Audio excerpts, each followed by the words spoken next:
오늘은 210페이지 계약강론 기초입문반 마지막 부분이네요. 그렇죠? 오늘 매매, 교환, 임대차, 그리고 특별법 약간 하고 기초반을 이렇게 마치도록 하겠습니다.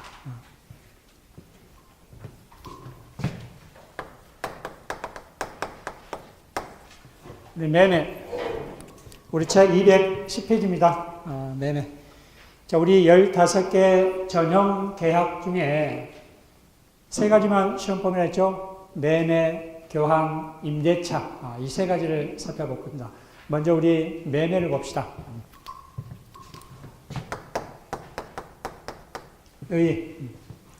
자, 우리 매매는 재산권 이전을 약정하고 누가 매도인이 매수인은 대금 지급을 약정함으로써 매매 계약이 효력이 발생합니다. 자, 예를 들어서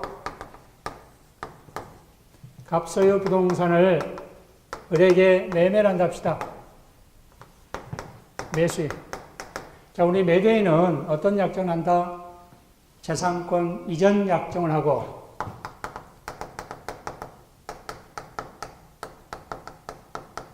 이 재산권 이전 약정은 부동산 인도와 소유권 이전 등기를 해준다는 거죠.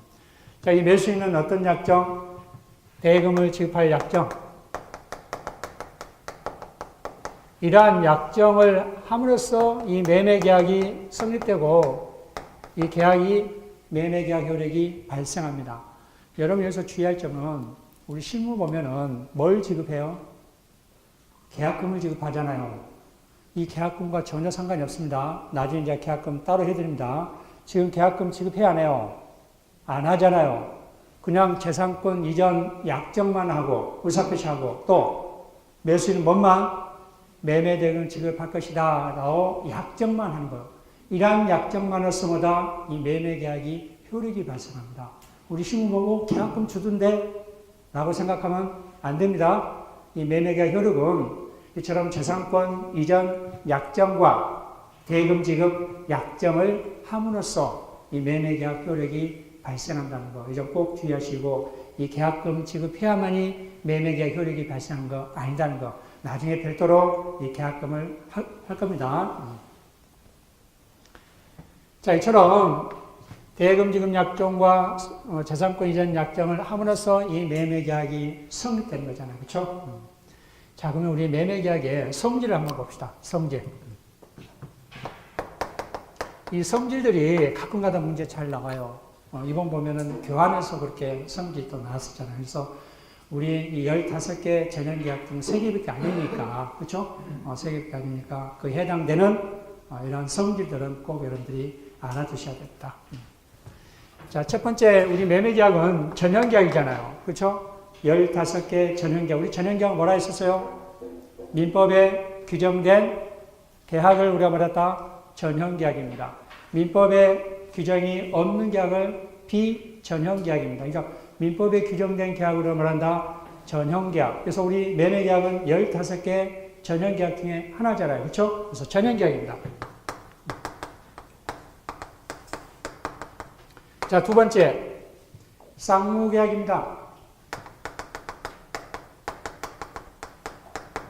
자, 우리 쌍무 계약은 쌍방이 어떠한 대가적 의미를 갖고 채무를 부담하는 걸 우리가 말했어요. 쌍무 계약이잖아요. 우리 매매가장 대표적이잖아요. 그렇죠? 서로 대가적 의미를 갖고 채무를 부담하잖아요. 재산권 이전 채무라는 것, 매수인은 대금 지급 채무라는 것, 이처럼 대가적 의미를 갖고 채무를 부담한 걸 우리가 말한다. 쌍무계약이었어요. 그래서 매매는 쌍무계약이다. 편무계약이 아닙니다. 쌍무계약이다. 자, 세 번째. 이처럼 쌍방이 어떠한 대가적 의미를 갖고 재산을 출연합니다. 자, 이 매도인은 재산권 누구한테? 매수인한테 소유권 이전 등기 해주잖아요. 그러면서 재산이 출연되고 또 매수인은 뭐다? 대금을 지급하면서 자기 재산을 출연하잖아요. 그렇죠? 이처럼 쌍방이 어떤 대가적 의미를 갖고 재산을 출연한 걸 말한다. 우리가 유상계약입니다. 유상계약. 무상계약이 아닙니다. 유상계약이다. 그래서 전형계약이고 쌍무계약이고 유상계약이다. 자, 네 번째. 이거는 우리가 안 했을 겁니다. 전형계약, 쌍무계약, 이상계약만 하고 다른 계약은 종료는 제가 하지 않았을 겁니다. 종료는. 자, 네 번째 낙성계약입니다. 자, 이 낙성계약은 당사자 의사표시만 계약이 성립하는 거. 지금 매매가 아까 그랬잖아요. 재산권 이전이라는 약정, 재산권 이전이라는 의사표시와 그 다음에 대금 지급이라는 약정, 대금 지급이라는 의사표시만 바로 갖고 매매계약 효력이 발생하잖아요. 그렇죠? 그렇죠? 당사자 합의만으로써, 당사자 의사표시만으로써 계약이 성립된 걸 말한다. 낙성계약입니다. 낙성계약. 낙성은 당사자 의사표시.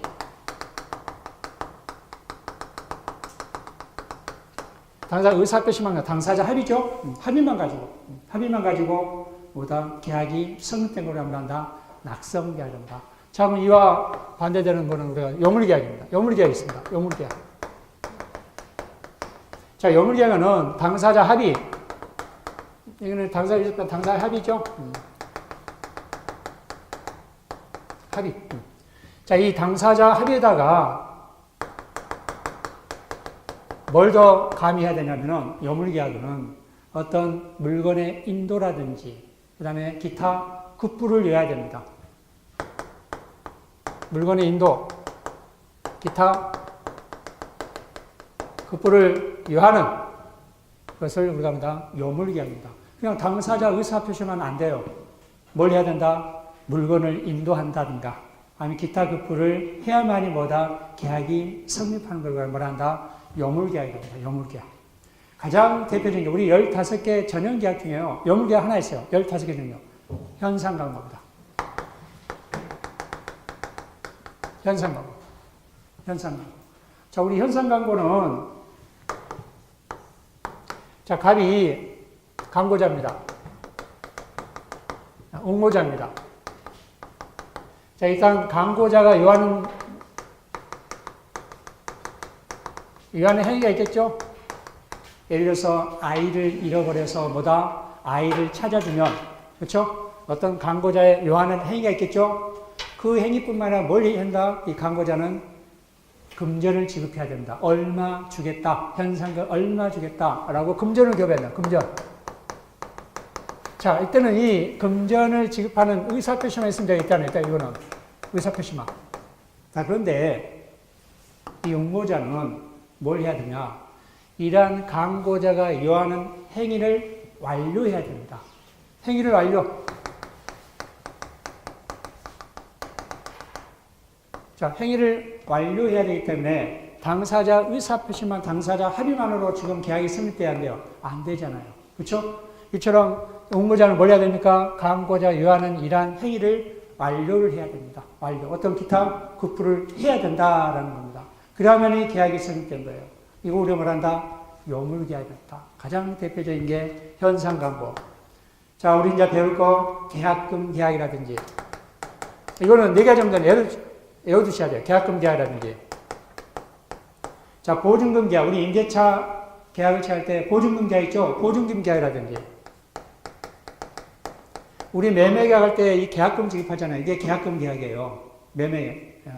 자, 우리 임대차 할 때 보증금 계약할 때 이게 이제 보증금 계약. 이처럼 계약금을 교부해야만이 당사자 의사표시만 해서 이 계약금 계약이 성립되는 게 아니라 계약금을 교부를 해야 된다. 그렇죠? 우리 임대차도 그냥 임대차 계약만 체결하는 게 아니라 뭐다? 보증금을 지급을 해야만이 계약이 성립하는 거. 이처럼 이게 요물계약은 당사자 합의만 되는 거 아니에요. 어떤 물건의 인도라든지 기타 급부를 요해야만이 뭐다? 계약이 성립된 걸 우리가 말한다. 요물계약입니다. 가장 대표적인 게 현상광고, 계약금 계약, 보증금 계약, 대물변제, 대물변제 계약.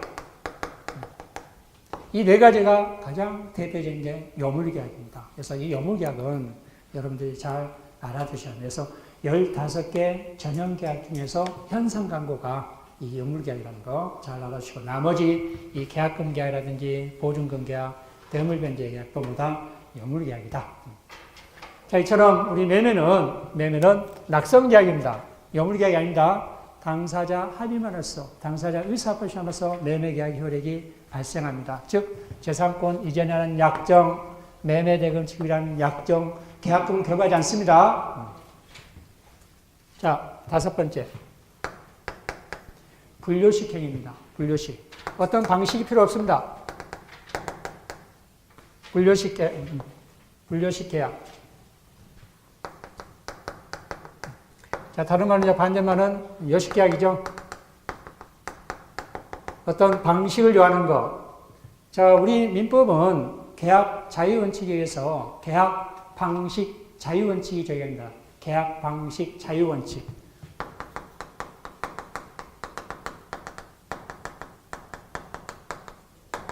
뭐 구두로 계약을 체결하든 서면으로 계약을 체결하든, 자, 여러분들 우리 매매한데 매매 계약서를 작성한다 해서 요식 계약이다? 그럼 틀립니다. 그건 이제 서면으로 작성하고 서로 합의한 거고, 구두로도 할 수 있고 서면으로 할 수 있고, 이처럼 매매 계약은 분료식 계약이에요. 꼭 계약서를 작성돼서 요식 계약 그렇게 생각하면 안 됩니다. 매매 계약 무슨 계약이다? 분료식 계약입니다. 우리 민법은 뭐다? 계약 자유원칙 중 하나가 계약 방식 자유원칙입니다. 계약 방식 자유원칙. 근데 이 요식 계약은 어떤 방식을 요하는 거예요. 가장 대표적인 게 우리 유언 있잖아요. 유언. 이 유언은 어떤 방식에 의해서만 성립이 됩니다. 그런 방식의 요건이 맞지 않으면 유언이 성립되지 않습니다. 가장 우리 대표적인 거 보면은 우리 자필증서할 때 우리 유언은 한 5가지 방식이 있습니다. 그중 하나가 우리 자필 방식. 자필 방식이란 유언.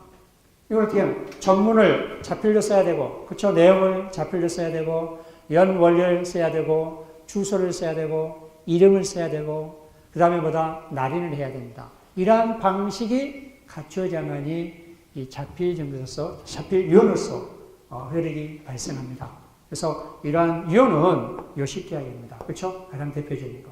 그렇지만은 우리 매매 계약은 뭐다? 어떤 방식을 요하지 않습니다. 매매 계약서를 작성한다 해서 어떤 방식을 요하느냐? 전혀 그렇지 않다는 거. 그거 꼭 주의하셔야 됩니다. 여기서 많이 틀려 보면 분료식 계약입니다. 분료식 계약이다. 요식 계약이 아니다는 거. 자, 여섯 번째. 일시적인 계약입니다. 일시적인 계약이다. 일시적 계약. 일시적 계약이다. 계속적 계약이 아닙니다. 계속적 계약이고 일시적 계약이다. 그래서 이 매매 계약 성질을 이렇게 뭐 별거 아니지만은 가끔가다 이렇게 문제가 나온다니까. 그러니까 우리 15개 전형 계약 중 3개를 이렇게 배우지 않으니까 매매에 대한 성질 다 똑같아요. 교환, 그 다음에 뭐다? 임대차. 이처럼 전형 계약이다. 매매 계약은 쌍무 계약이다. 유상 계약이다. 낙성 계약이다. 즉 당사자 합의만으로서 계약이 성립한다. 그래서 주의할 점은 이 계약금을 지급하지 않는다는 거. 계약금을 지급해야만이 어떤 매매 계약 효력이 발생하지 않는다는 거. 그냥 약정만, 재산권 이전 약정, 즉 부동산 인도와 소유권 이전 듣기로 해주기로 한 약정. 자, 대금을 지급하는 약정. 이러한 의사표시만 있으면은 매매 계약 효력이 발생한다는 거. 이게 낙성 계약입니다. 자, 분료식 계약. 어떤 방식이 필요 없다는 거. 그래서 매매 계약서를 작성한 데에서 어떤 방식을 요한다? 틀립니다. 방식을 요하지 않는다. 즉, 분료식 계약이다. 그리고 뭐다? 일시적 계약이다. 라고 이렇게 여러분들이 알아두셔야 됩니다. 자, 이제 세 번째, 계약금.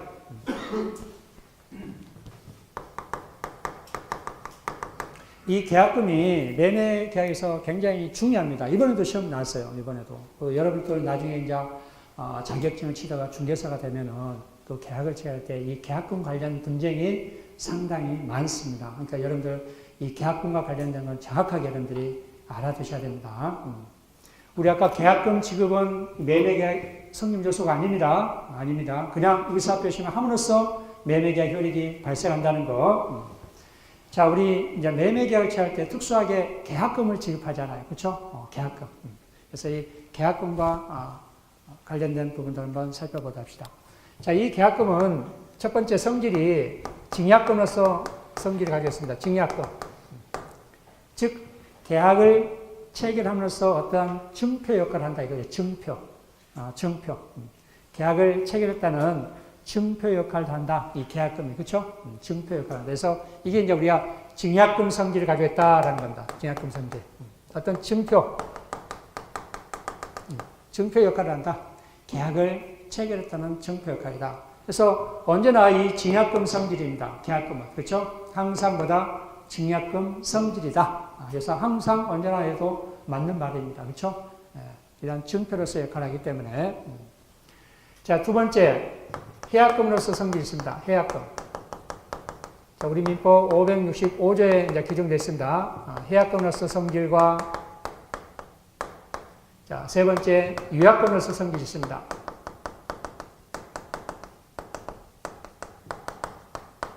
이 세 가지 이제 중에서 이 두 번째, 세 번째를 이제 하나하나씩 살펴보도록 합시다.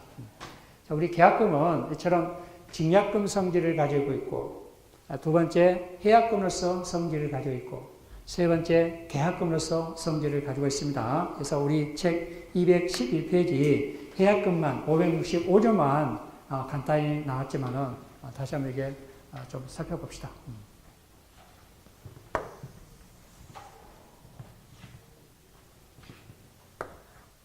자, 갑과 을이 매매계약을 체결한다 합시다. 매도인.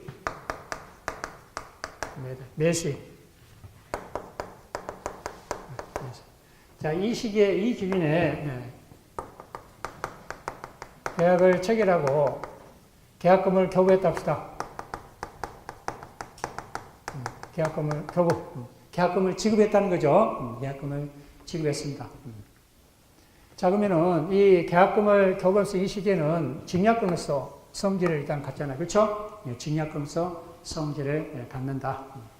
자, 계약금을 교부하고, 자, 이행착수 시기가 있습니다. 이 시기가 이행착수 합시다. 자, 우리 이제 매매대금을 지급하게 되면은, 이 매매대금은 우리 사회 통념상 세 번에 걸쳐서 이렇게 지급하잖아요. 뭘 지급하죠? 먼저 계약금을 지급하고, 자, 두 번째 중도금을 지급하고, 세 번째 잔금을 지급하잖아요. 그렇죠? 저는 우리나라는 이 대금을 지급할 때, 매매대금 대금을 할 때 이 3단계를 거쳐서, 즉 계약금, 중도금, 잔금 이렇게 해서 지급합니다. 꼭 이렇지는 않지요. 계약금 지급하고 중도금 없이 잔금 지급하는 형태가 있고, 대체적으로 사회통념상 이 세 단계로 해서 이 대금을 지급하고 있다는 거. 자, 이행착수고, 이 시기가 잔금 지급 시기 합시다. 잔금 지급 시기를 합시다. 이 시기가. 이 시기는 이행착수입니다. 이행착수. 자, 먼저 우리 이 이행착수는 매매 계약을 일부 이행했다는 거예요. 일부 이행했다. 매매 계약을 일부 이행했다. 자, 그러면 대금을 지급했을 때 매매 계약을 일부 이행했다. 그럼 어느 시점일까, 여기서? 계약금을 지급할 때일까요? 중도금을 지급할 때요? 잔금을 지급할 때요? 중도금 지급할 때.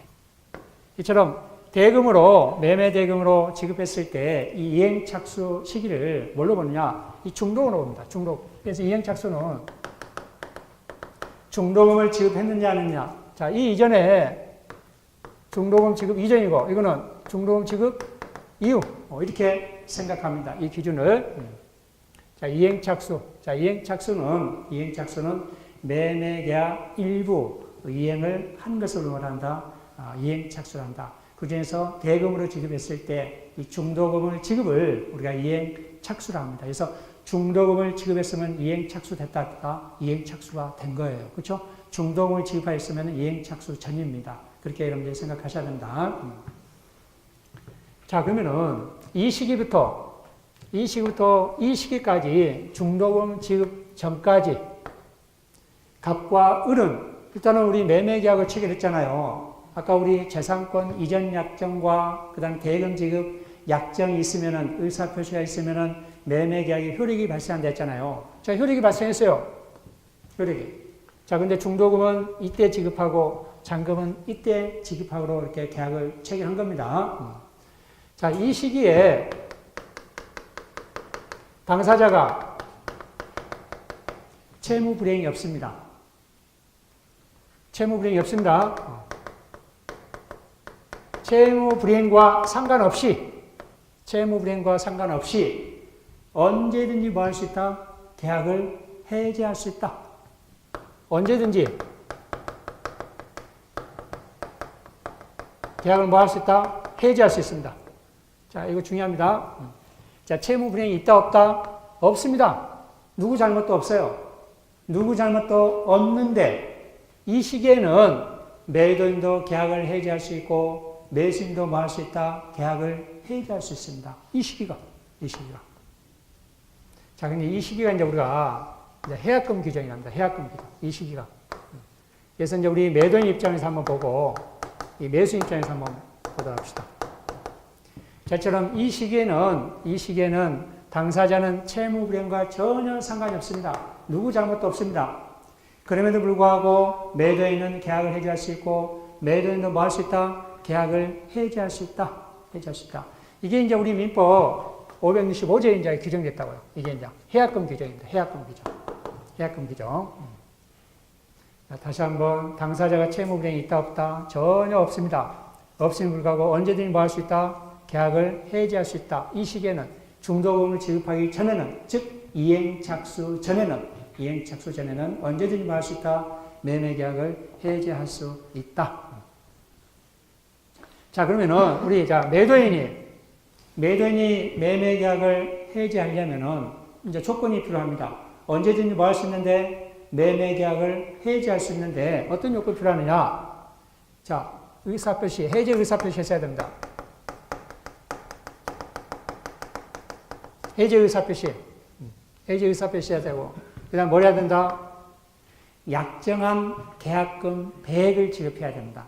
약정한 계약금 배액을.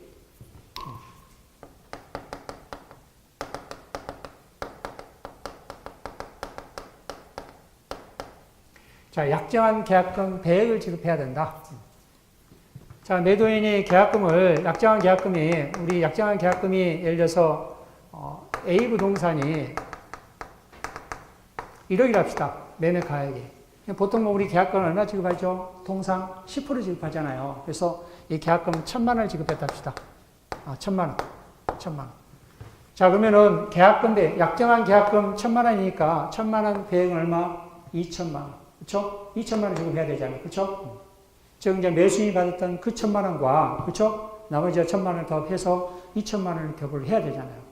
이처럼 매도인이 계약을 해지하려면 뭐 해야 된다? 해지 의사표시라고 약정한 계약금 배액입니다. 여기서 조심할 거. 약정한 계약금입니다. 이번에 이거 시험에 나왔었죠. 자, 계약금 1,000만 원을 지급했는데, 1,000만 원을 지급하려는데 일부만 지급한 거예요. 500만 원만 지급한 거예요. 그럼 받는 금액의 배액만 주냐? 이 문제 이렇게 나왔었잖아요. 받는 금액의 배액이 아니라 약정한 금액의 배액입니다. 무슨 말이시죠? 약정한 금액의 배액입니다. 자, 계약금 500만 원밖에 안 받았다 해서 매도인이 그 받는 금액의 배액을 지급하고 해지할 수 있냐? 그게 아니다 이거예요. 약정한 금액의 배액입니다. 약정한 계약금의 배액을 지급하고 뭐 할 수 있다? 매매 계약을 해지할 수 있다. 자, 그럼 매수인도 해지 의사표시만 있으면 된다. 네, 해지 의사표시. 자, 해지 의사표시면은 있으면은 계약금이 이제 포기되는 거죠. 그냥 포기 의사가 있어야 되냐? 포기 의사가 필요 없습니다. 포기 의사가 필요 없습니다. 포기 의사표시는 필요 없다. 해지 의사표시만 있으면 된다. 해지했어요. 자, 그러면은 매수인은 계약금을 뭐하고 포기하고 매매 계약을 뭐 할 수 있다? 해지할 수 있다. 그래서 해지 의사표시, 포기 의사표시까지는 할 필요 없다라는 겁니다. 이처럼 매수인은 계약금을 뭐하고 포기하고 매매 계약을 해지할 수 있고, 매도인은 약정한 계약금의 배액을 지급하고 뭐 할 수 있다? 매매 계약을 해지할 수 있다. 자, 이런 규정은 여러분들이 계약서에 보면은 규정이 있어요, 없어요? 이제 혼동하면 안 돼, 이제. 그 다음에 이제 우리 위약금사 할 때.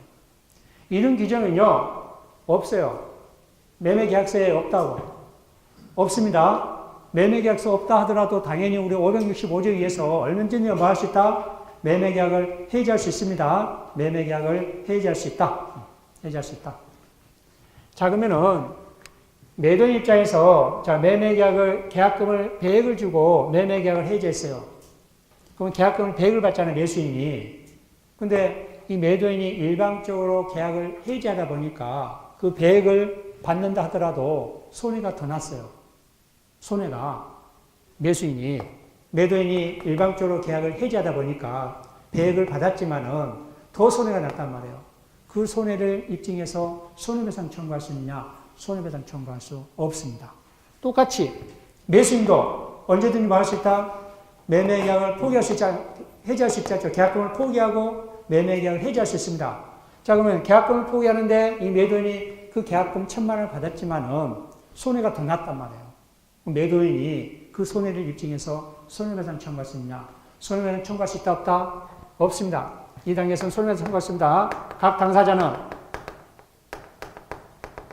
손해배상 청구할 수 있다, 없다? 없다. 손해가 더 났다 하더라도, 그렇죠? 손해배상 청구할 수 있다, 없다? 없습니다. 없습니다. 이게 해약금으로서 성질입니다. 해약금. 그래서 이 시기는 언제든지 뭐 할 수 있다는 거예요. 매매계약 해결할 수. 자, 그럴 수 있잖아요. 자, 매도인이 자기 아파트를 1억 주고 누구한테? 매수인한테 매매를 했어요. 자, 계약금만 받은 거예요. 근데 갑자기 뭐예요? 가격이 막 올라가요. 뭐 그런 때가 있잖아요. 뭐 하룻밤 자고 나면은. 그럼 팔고 싶어요, 안 팔고 싶어요? 안 팔고 싶잖아요. 자, 그러면은 매매계약을 얼마든지 해지하고 더 배액을 주더라도, 그렇죠? 배액을 주더라도 더 이득이 남는 경우가 있단 말이에요. 그렇죠? 그렇기 때문에 이 매도인은 매매계약을 해지할 수 있고, 매수인도 똑같습니다. 똑같은 아파트인데 어떤 사람은 8천만 원 준다는 거예요. 값은 1억인데 어떤 사람 병은 8천만 원 준다는 거예요. 자, 그럼 계약금 1,000만 원을 포기하고도 그 병은 8천만 원 준다니까 얼마 더 이득이에요?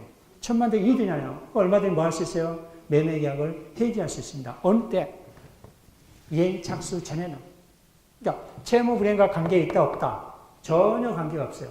채무불이행과. 그렇기 때문에 이 손해배상 청구도 못한다 하는 겁니다. 이 단계가 이게 해약금 성질로서 가지고 있습니다. 이런 규정은 우리 계약서에 쓰지 않아요. 쓰지 않습니다. 쓰지 않아도 언제든 뭐 할 수 있다? 이행 착수 이전에는 이처럼 각 당사자는 뭐 할 수 있다? 매매계약을 해지할 수 있다. 해지할 수 있다. 자, 그래서 해약금으로서 성질 565조에 있고, 자, 이제 위약금으로서 성질이 있습니다. 위약금으로서. 자, 이 위약금은 어떠한 채무 불이행으로 인한 제재금입니다. 제재금.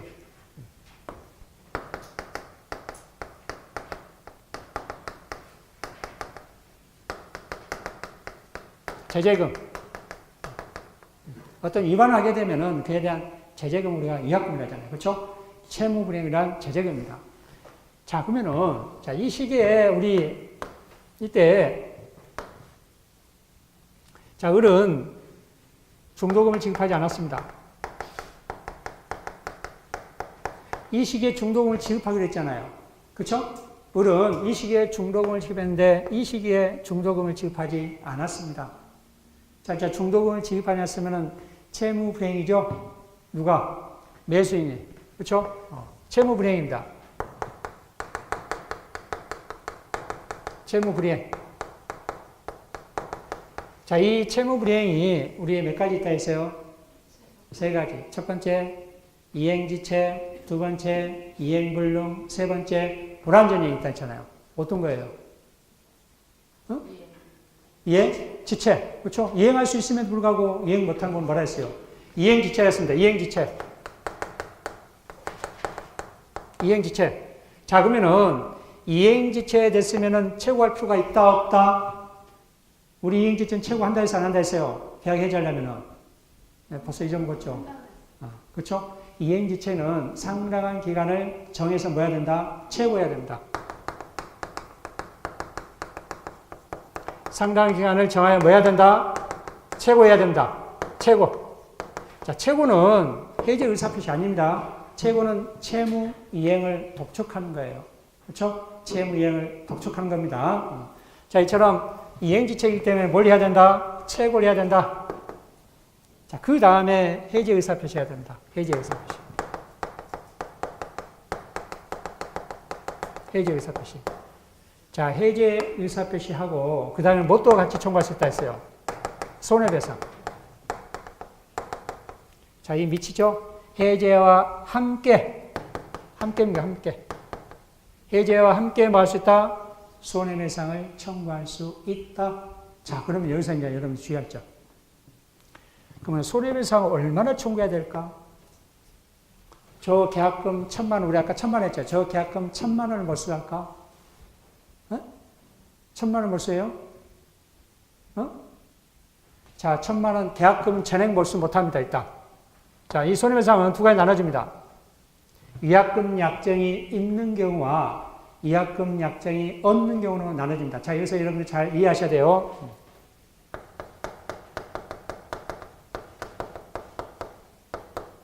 위약금 약정이 있는 경우, 위약금 약정이 없는 경우가 있습니다. 자, 이 위약금 약정이 없으면요, 실제 손해액만 청구할 수밖에 없습니다. 계약금 몰수당하지 않습니다.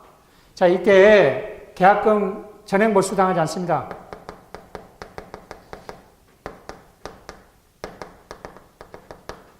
전액 몰수하지 않습니다. 틀립니다. 위약금 약정이 했느냐에 따라서 다릅니다. 즉, 위약금을 약정하고 위약금 약정했으면은 실제 손해액만 청구할 수 있습니다. 자, 1,000만 원을 계약금을 졌는데 나중에 보니까 매매계약 해줬는데 1,000만 원 안 들었어, 손해가. 기껏해야 300만 원이요. 그거 얼마만 청구하겠다는 거야? 300만 원. 계약금 다 몰수 안 당하는 거예요. 그 위약금 약정이 있어야 된다, 없어야 된다는 거예요? 있어야 된다는 거예요. 위약금 약정이 있으면은 계약금이 몰수당할 수 있습니다. 계약금 전액. 계약금 전액. 계약금 전액. 어떻게 약정하나요, 위약금 약정? 여기 보셨을 거예요, 아마. 이렇게 보셨을 거예요. 매매계약서 보면은, 자, 채무 불이행하게 되면, 즉, 중도금을 지급하지 않으면 채무 불이행.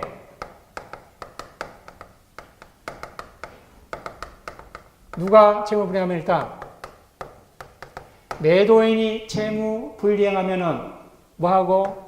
계약금을 대액을 지급하고, 매수인이 채무 불이행하면은 계약금을 몰수한다. 이런 규정이 있었어요, 없어요? 보면은 계약서에.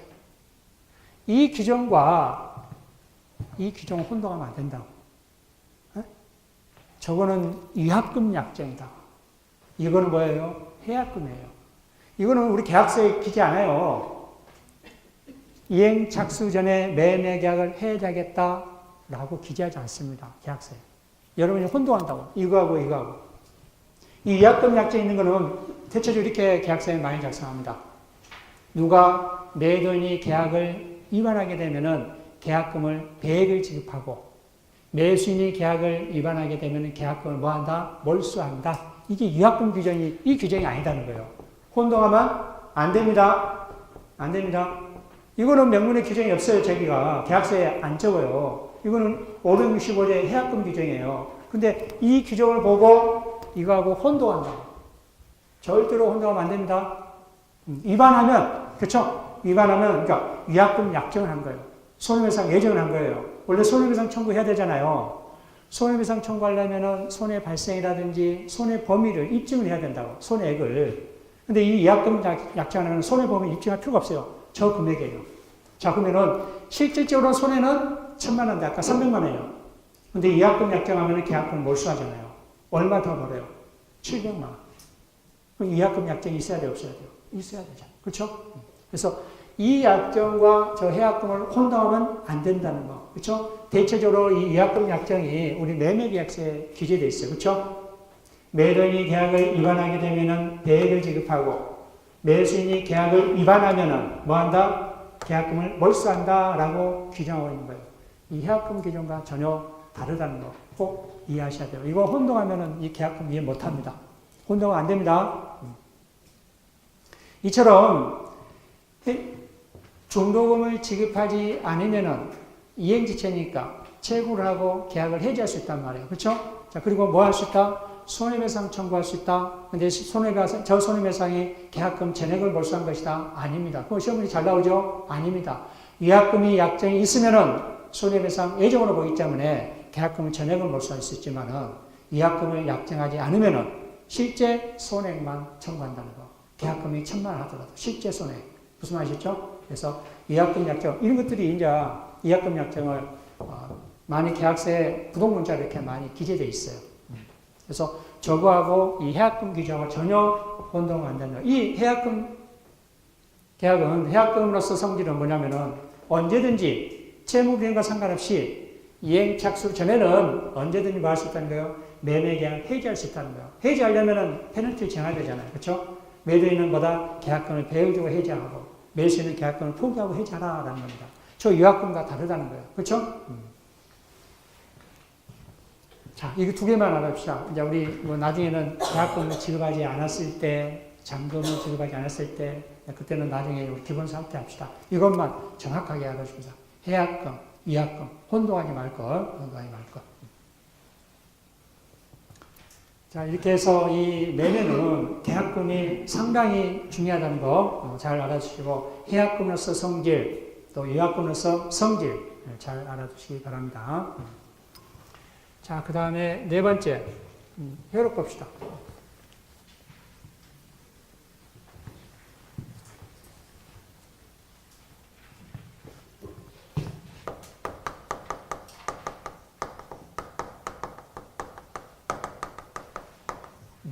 자, 매매계약 효력은 자, 우리 매도인의 권리와 매수인의 권리만 잠깐 살펴봅시다.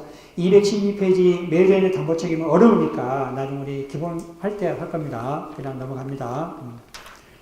넘어가고 어디를 보시냐면은 211페이지 매매 효력 있죠? 매도인의 의무와 매수인의 의무를 한번 잠깐 살펴보도록 합시다.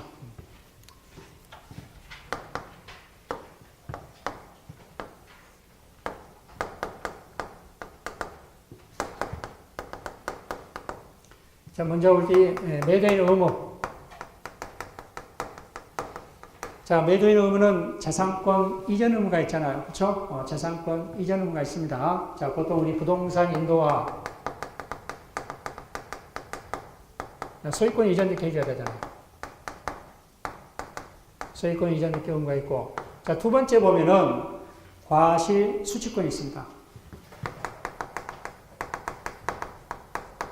자, 우리 과실은 천연과실과 법정과실 있죠? 천연과실과 법정과실 있다. 자, 이미, 자, 갑이 A에게 임차인을 합시다. 소유 부동산이 이미 뭐다? A에게 임대차를 해줬습니다. 임대차. 자, 임대차를 해주고 매월, 자, 50만원씩 뭘? 차임을 받아왔다 합시다. 50만원씩 차임. 자, 그러면 이게 천연과실이에요? 법정과실이에요? 천연과실, 법정과실이에요. 법정과실이지. 그 물건의 사용 대가니까. 법정과실. 자, 이 과실 수취권. 이 50만원 누가 갖느냐, 이거 일단. 그쵸? 매매가 체결했을 때. 누가 갖느냐. 과실 수취권 문제입니다. 자, 이거는 법정과실이죠? 자, 이것도 문제가 잘 나오니까 잘 여러분들이 알아두셔야 돼요. 과실 수취권. 자, 매도인이 부동산을 인도하지 않았어요. 우리 부동산 인도해야 되잖아요. 그쵸?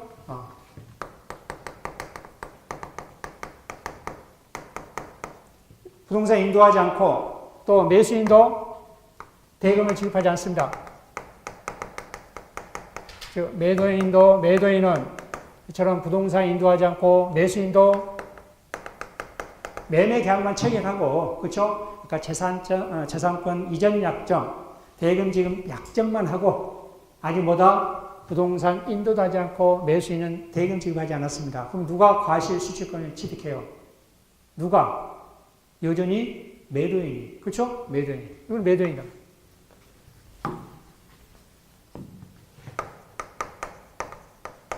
매도인이 수취합니다. 매도인이 수취한다. 매도인. 자, 두 번째. 자, 부동산을 인도하지 않았습니다. 자, 부동산을 인도하지 않았는데 매수인은 대금을 지급한 거예요. 대금 지급. 매수인 대금을 지급한 거예요. 부동산을 인도하지 않았습니다. 대금을 지급한 겁니다. 그럼 누가 과실 수취권을 취득하죠? 저 50만 원 차이. 그렇죠. 매수인입니다. 매수인. 매수인이 수취합니다. 매수인이 수취. 자, 세 번째. 자, 부동산을 인도하지 않았는데 소유권 이전 있게 해준 겁니다. 누가? 매도인이.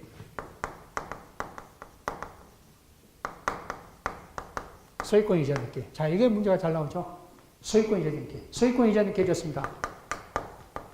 자, 누가 과실수취하죠? 매수인이 소유권 이전 등기 받았습니까? 아닙니다. 등기와 상관이 항상 이 과실수취권은 인도를 기준하셔야 합니다. 등기와 전혀 상관없습니다. 여전히 점유는 누가 하고 있어요? 매도인이 하고 있잖아요. 그렇죠? 등기와 상관이 없습니다. 이거 조심하셔야 한다. 매도인이 수취합니다. 이 등기와 전혀 상관이 없습니다. 등기와 전혀 상관없다. 매도인이 수취합니다.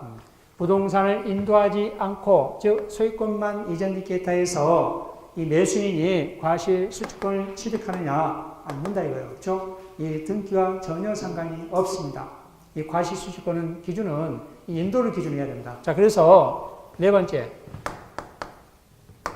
부동산 인도했습니다. 부동산 인도하고 대금을 지급하지 않았습니다. 매수인은 대금 대금을 지급하지 않았습니다. 자, 그러면 누가 과실수취한다고요? 아까 인도를 기준한다 했잖아요. 그렇죠? 매수인이 과실수취, 매수인. 자, 근데 이제 매수인이 부동산 인도받아서 대금을 지급하자면 매수인이 과실수취하잖아요. 대금을 지급하지 않았기 때문에 이때부터 부동산을 인도받은 때부터 이 대금에 대한 이자를 지급해야 돼. 이때는 뭐다? 대금에 대한 이자 지급해야 됩니다. 누가? 매수인이. 왜? 부동산을 인도받았으니까. 보통 우리 부동산을 인도받았을 때 그 반대 채권인 대금도 그때 지급해야 되잖아요. 특별한 사유가 없으면 추정하잖아요. 그렇죠? 그렇기 때문에 대금에 대한 뭘 해야 한다? 이자를 지급해야 된다. 자, 이 과실수취권 이렇게 여러분들 분리해서 잘 알아두셔야 돼요. 알아두셔야 됩니다. 특히 이 부동산을 인도받고 대금을 지급하지 않다 하더라도 누가 수취한다?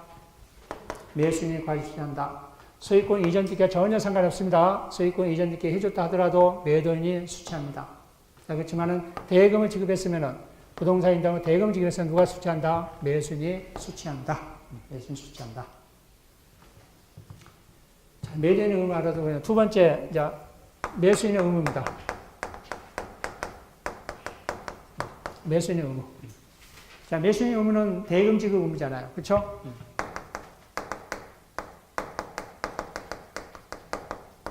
자, 대금 지급 의무입니다. 자, 대금 지급 시기입니다. 시기. 자, 대금 지급 시기는 뭐 약정이 있으면은 그 약정 기한, 그 약정 기한에 지급하면 되는 거고, 그렇죠? 대금을 언제 지급하겠다라고 약정이 있으면 그 기한에 지급하면 됩니다. 자, 약정이 없는 경우가 있습니다. 약정이 없는 경우. 자, 약정이 없고 이미 대금은 지급하니까 부동산은 인도받았어, 안 받았어요? 재산권 이전을 받았다 합시다. 재산권 이전 했다 합시다. 약정은 없지만은 대금 지급 약정 있잖아요. 재산권 이전 받았으면은 이 재산권 이전 약정 기한 있죠.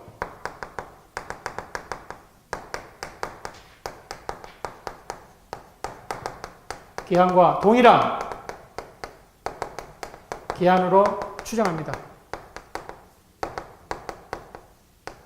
즉 대금 지급 시기는 정하지 않았어요. 근데 이 매도인은 뭘 했습니까? 부동산 인도와 소유권 이전 등기를 해줬단 말이에요. 그 시기와 똑같이 뭐한다? 대금 지급 시기로 뭐한다? 추정한다. 그렇죠? 추정한다.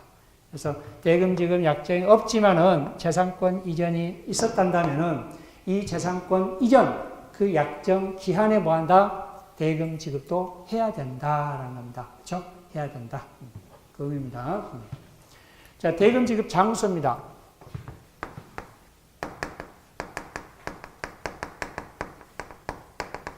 자, 대금 지급 장소는 보통 보면은 부동산 인도와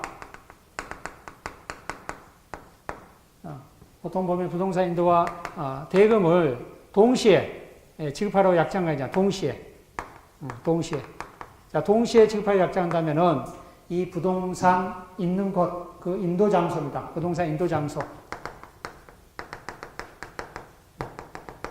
여기서 이제 부동산을 한정했는데, 이제 물건을 해야 되겠죠. 동산도 있을 수 있으니까, 매매는. 그래서 여기서 이제 부동산 매매했을 때 한 겁니다. 부동산 인도 장소로 본다. 장소로 본다. 자, 이렇게만 간략하게 알아둡시다. 매매는 특히 이 계약금과 그 다음에 이 담보 책임이 상당히 중요합니다. 담보 책임은 어려우니까 나중에 기본을 타고 특히 이 계약금, 이 해약금으로서 성질, 위약금으로서 성질 정확히 알아두셔야 됩니다. 아직 덜 했습니다. 계약금을 지급하지 않는 때, 또 잔금을 지급하지 않는 때, 그런 건 하지 않았습니다. 다마보다 해약금으로서 성질, 위약금으로서 성질, 그 부분 잘 알아두시기 바랍니다. 자, 시작합시다.